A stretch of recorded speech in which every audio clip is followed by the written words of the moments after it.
Hi friends, Mickey from Figma here, and today we're going to make a spoopy jack-o'-lantern icon, so let's go.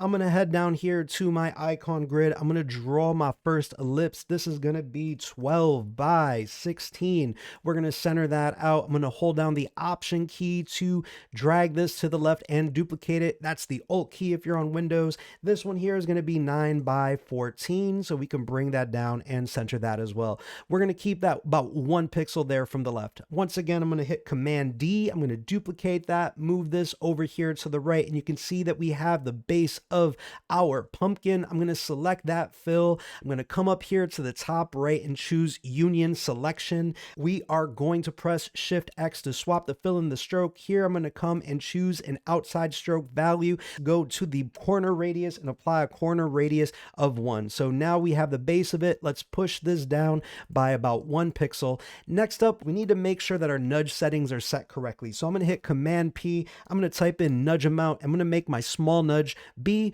0.5. So we're good to go with that. Next, we're going to create the stem. I'm going to draw a rectangle, and this rectangle is going to be 2 by 2. I'm going to double click inside of it, select this left point here and move it by that half value. Let's also click a center point here, move that up by a half value and choose a black fill. Now we can double click out, select this whole object and apply a 0.5 border radius for the stem. That's looking great. Next, come up here and choose the polygon tool. I'm going to draw a 5 by 5 triangle polygon, and I'm going to use my small nudge to align it to that guideline that we have right there. Next, I'm going to draw in another ellipse. This ellipse is going to be 7 by 4, and I'm also going to align that to the center. Select them both, come up to my boolean options and subtract that selection. I'm going to select this. Let's make that fill black and apply a corner radius of 0.25. And there we go. We have an eye. I'm going to hold down the Option key, drag this over to the right so it can be aligned there. Our eyes are looking great. We're going to create another polygon. I'm going to just draw a simple triangle. We can make it a little bit bigger. Press the left key, apply a 0.25 border radius to it and make it a black fill.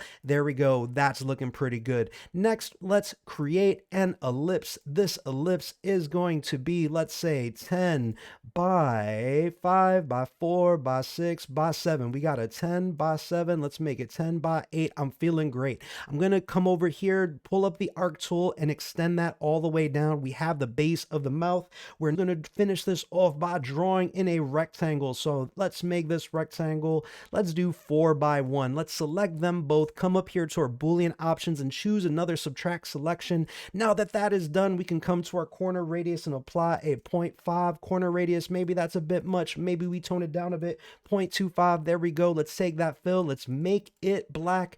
And there you go. We have it. We have our spoopy jack-o'-lantern icon. Let me know what you think in the comments and what you may want to see next. And as always, happy designing.